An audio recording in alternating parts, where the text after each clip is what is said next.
Bienvenidos brujos y brujas a este canal. Es el mes de noviembre. En este vídeo os quiero explicar los remedios que se llevaban a cabo para combatir los maleficios y embrujamientos en la época. Al principio de esta serie de vídeos os mencionaba que los relatos de la obra del Martillo de las Brujas están contados por el autor y extraídos directamente de la experiencia y los relatos que las mismas brujas confesaban. No sé vosotros, pero yo tengo muchas ganas de saber qué cosas practicaban.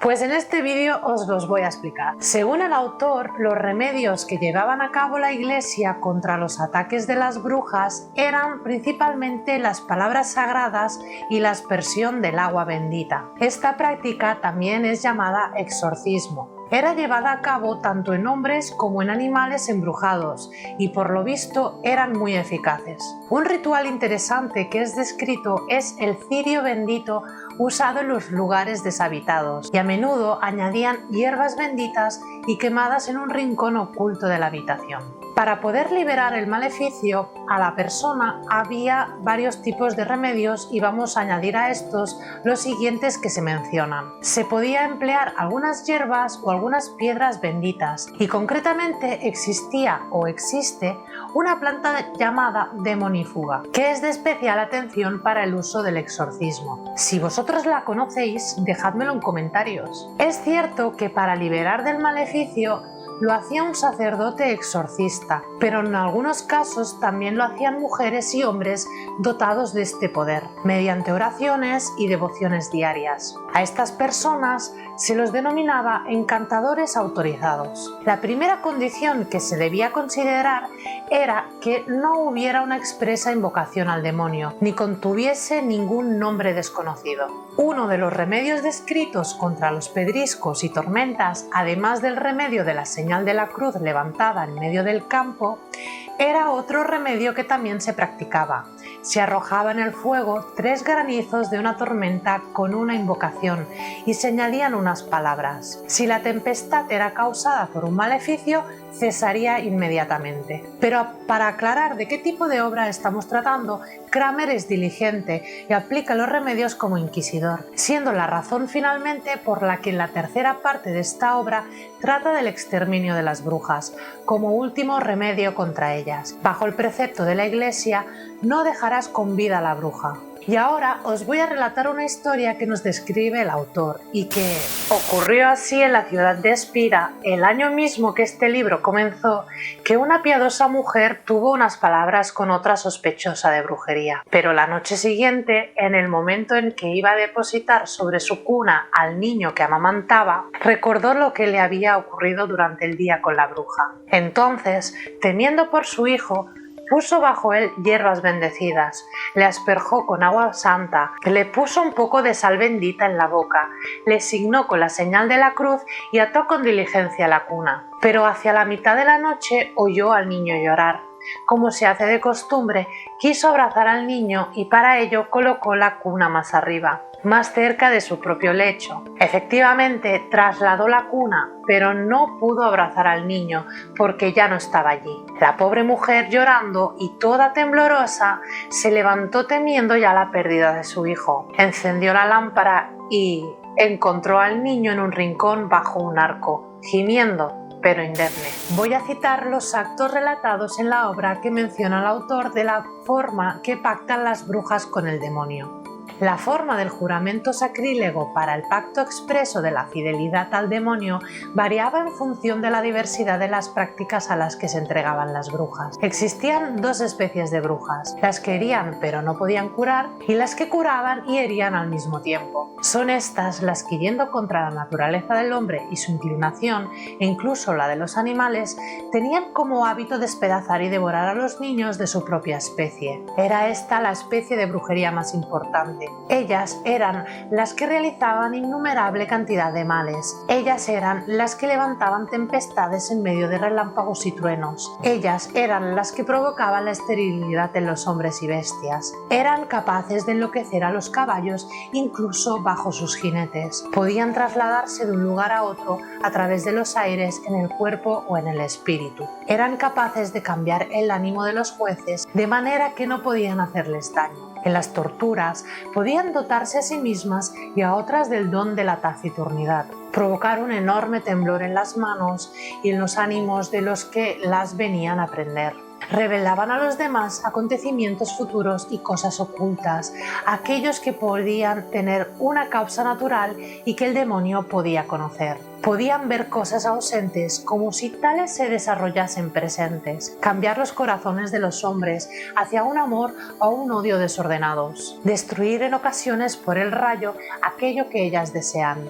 Podían a veces embrujar a hombres y animales por una simple mirada, sin el menor contacto, y de esta forma causar la muerte, entregar y consagrar sus propios hijos a los demonios, y en breve podían desencadenar mortandades de peste. En cuanto a la manera de pronunciar el juramento, esta era doble: una solemne, que se asemejaba al voto solemne; la otra privada, que podía ser hecha ante el diablo en cualquier momento. El primer juramento tenía fecha prevista de antemano. Ellas veían el demonio bajo la forma de un hombre. Este les animaba a guardarle la fidelidad debidas mediante promesas de prosperidad temporal y de larga vida, y aquellas que se encontraban presentes le recomendaban recibir una novicia. El demonio preguntaba entonces si quería renunciar a la fe de buen grado, renunciar a la religión cristiana, no venerar nunca los sacramentos. Si encontraba resuelta la novicia, entonces extendía la mano el demonio.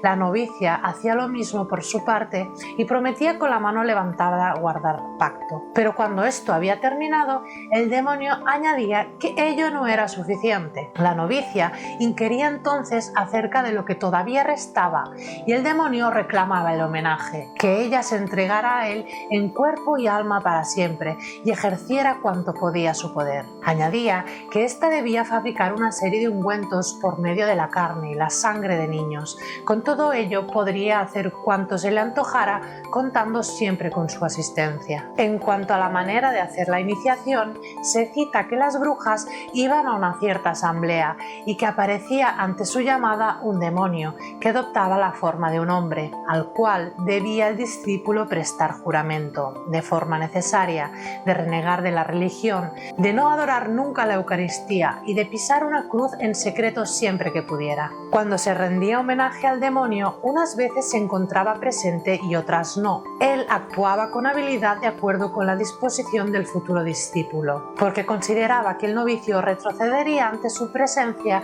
y daría más fácilmente su consentimiento ante personas conocidas y que le fueran familiares. Esta es la razón por la que le llaman maestrillo, cuando estaba ausente, a fin de que el novicio se encontrase menos aterrorizado por esta discreta apreciación del maestro. La otra forma privada se hace de diversas maneras. En ocasiones el demonio se hacía presente ante hombres y mujeres sometidos a la más negra miseria materia y corporal, de una forma visible o invisible por mediación de otras personas. Si se busca la causa por la que muchas brujas no quieren confesar la más mínima verdad incluso bajo los peores suplicios, mientras que otras confiesan sus crímenes ante los más débiles interrogatorios, o porque algunas de ellas, después de haber confesado, intentan quitarse la vida colgándose, la experiencia nos ha enseñado, y ello procede de las confesiones de todas cuanto han hecho quemar, que con frecuencia les han lanzado sus maleficios de forma voluntaria. Y esto no lo decían con la esperanza de escapar, sino que se desprende de las heridas y de los azotes que los demonios les infligían cuando no querían servirles incondicionalmente. Incluso tras de la confesión de sus crímenes bajo tortura, ellas hacen todo lo posible por quitarse la vida ahorcándose. Es ello una verdad que procede de nuestra experiencia práctica. Llegados a este punto, el autor menciona a una bruja que es comúnmente conocida en las leyendas. Todo esto es manifiesto después de cuanto ha ocurrido hace apenas 3 años a través de la diócesis de Estrasburgo, de Constanza, en las ciudades de Hagenau y Ratisbona. En la primera de estas ciudades, una bruja se colgó con su pobre y frágil manto.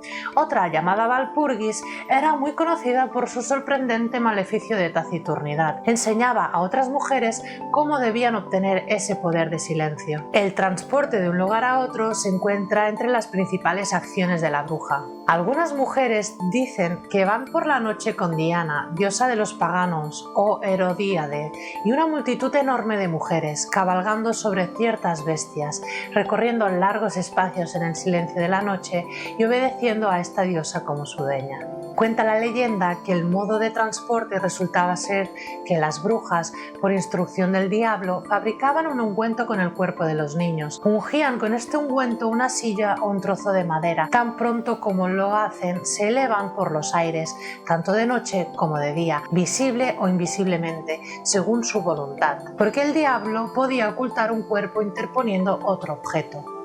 A veces transportaba a las brujas sobre animales que no son animales verdaderos, sino demonios que han adoptado su forma, o incluso ellas se transportaban sin ninguna ayuda exterior, simplemente por el poder del diablo que actuaba invisiblemente. Entre estas había una mujer en la ciudad de Brisach, interrogada por los inquisidores para saber si las brujas podían ser transportadas corporalmente o bien de una forma imaginativa y fantasmática. Respondió que esto podía hacerse de dos maneras. Si en un caso no querían saber todo cuanto había ocurrido en la asamblea de sus compañeros, empleaban el siguiente modo. En el nombre de todos los demonios, se acostaba para dormir sobre el lado izquierdo. Entonces salía de su boca un vapor glauco, a través del cual podía ver claramente cuanto ocurría. Por el contrario, si ellas deseaban un transporte corporal, era necesario observar el método susodicho. Una historia de este transporte visible de día en la ciudad de Waldshut sobre el Rin, en la diócesis de Constanza. Había una bruja tan detestada por las gentes del país que no había sido invitada a la celebración de una boda. Como resultó que todo el mundo asistía a ella indignada, consideró que debía vengarse. Hizo llamada al diablo, le manifestó la causa de su tristeza y le pidió que suscitara una tempestad con el fin de dispersar a los que danzaban. El diablo consintió en ello, la levantó de la tierra y a través de los aires la llevó sobre una colina cerca del pueblo, ante los ojos de algunos pastores.